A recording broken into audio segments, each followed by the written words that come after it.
आज हम बात करने वाले हैं रिजर्व बैंक ऑफ इंडिया के एक बड़े ही दिलचस्प फैसले के बारे में।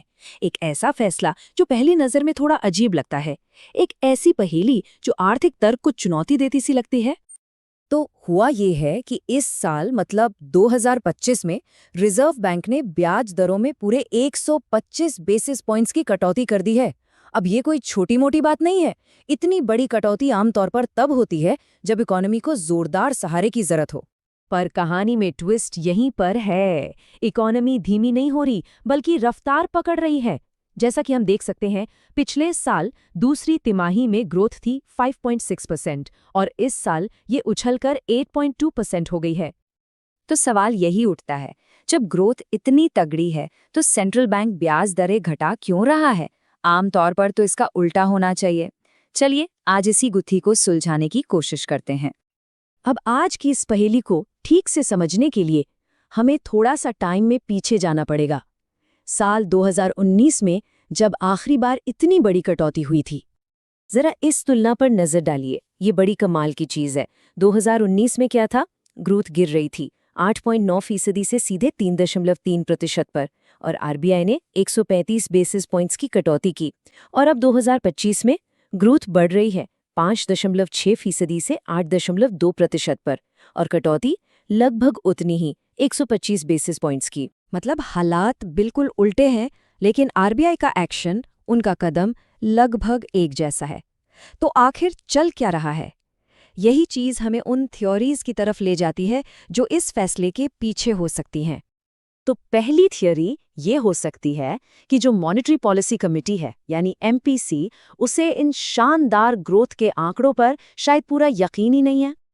इस थ्योरी के हिसाब से ये जो रेट कट है ये एक तरह का सेफ्टी नेट है। एमपीसी को शायद लग रहा है कि ऊपर ऊपर से तो सब अच्छा दिख रहा है, पर अंदर से इकोनॉमी शायद उतनी मजबूत न हो, तो किसी भी झटके से बचने के लिए वो पहले से ही सपोर्ट दे रहे हैं।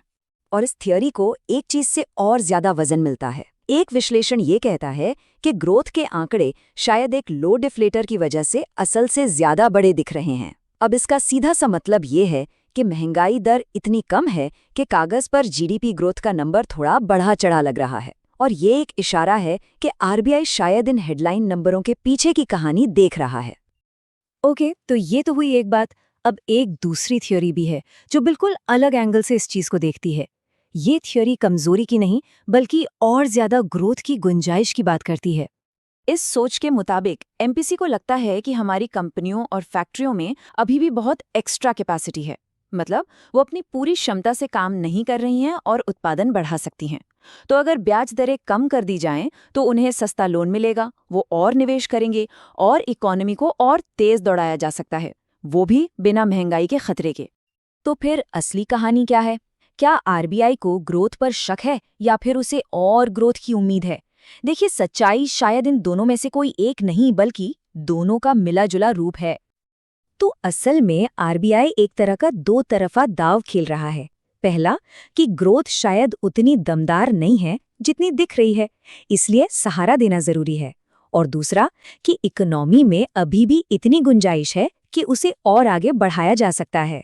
तो ये बिल्कुल एक तीर से दो निशाने साधने वाली बात हो गई। आरबीआई ने एक ऐसा कदम उठाया है जो एक तरफ तो इकोनॉमी की संभावित कमजोरी का ध्यान रखता है और दूसरी तरफ विकास की नई संभावनाओं के दरवाजे भी खोलता है। ये एक बहुत ही सोचा समझा रिस्क है। अच्छा, तो चलिए इसको थोड़ा और गहराई से समझते हैं। आखिर एमपीसी को ऐसा क्यों लग रहा है कि इंडियन इकोनॉमी को इस वक्त थोड़ी हेल्प की, थोड़े सपोर्ट की जरूरत है? इसकी एक बड़ी वजह है अमेरिका के टैरिफ्स। वहां कुछ चीजों पर 50% तक का टैरिफ लगा दिया गया है, और इसका पूरा असर अभी तक शायद हमने देखा भी नहीं है। इसका मतलब यह है कि आगे चलकर हमारे एक्सपोर्टर्स, यानी जो लोग अपना सामान इंडिया से बाहर बेचते हैं, उन पर प्रेशर और बढ़ सकता है। तो इंटरेस्ट रेट्स कम करने से होगा क्या? इससे सीधा फायदा मिलेगा हमारे छोटे और मीडियम बिजनेसेस को, जिन्हें हम एमएसएमईज कहते हैं, खासकर उनको जो एक्सपोर्ट करते हैं। सोचिए, अगर उन्हें सस्ता लोन मिलेगा तो ये उनके लिए कितनी बड़ी राहत की बात होगी। वो अपना काम आसानी से बढ़ा पाएंगे। लेकिन ग्रोथ की बात तो ठीक है, पर इस कहानी का एक दूसरा पहलू भी है, और वो है महंगाई का डर। एमपीसी के दिमाग में हाल ही का एक किस्सा है जो एक वार्निंग की तरह काम कर रहा है। देखिए, एमपीसी इस बात को अच्छी तरह जानती है कि बाहर से कोई भी झटका, जैसे अचानक से खाने पीने की चीज़ें महंगी हो जाएं या फिर क्रूड ऑयल के दाम बढ़ जाएं, तो उनका सारा हिसाब किताब, सारी प्लानिंग गड़बड़ा सकती है और ये चीज़ें उनके कंट्रोल में नहीं हैं। और इसका सबसे बड़ा एग्जाम्पल हमने 2019 में ही देखा था। भूलना नहीं चाहिए कि महंगाई कितनी तेजी से पलटकर आ सकती है। सोचिए, जनवरी 2019 में इन्फ्लेशन सिर्फ 2% पर था। रेट कट्स शुरू हुए और अगले ही साल की शुरुआत तक ये 7.6% तक पहुंच गया। और इसका बड़ा कारण था फूड प्राइसेस का अचानक से बढ़ जाना। ये एक ऐसा सबक है जिसे एमपीसी बिल्कुल नहीं भूल सकती।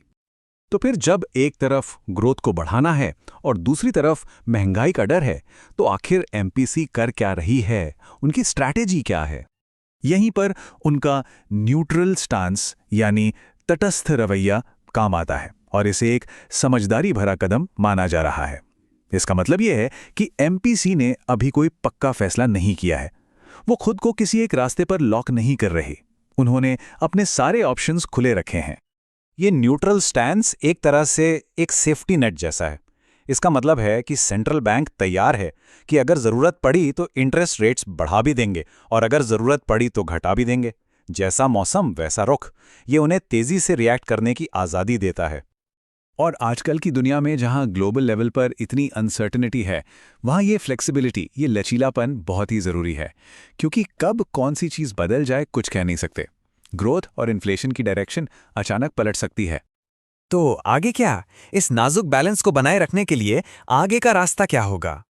सबसे ज़रूरी चीज़ है क्विक पॉलिसी पिवट के लिए तैयार रहना। मतलब उन्हें हमेशा अलर्ट रहना होगा, हमेशा नज़र बनाए रखनी होगी और जैसे ही लगे कि हालात बदल रहे हैं, तुरंत अपना कोर्स बदलने के लिए तैयार रहना होगा।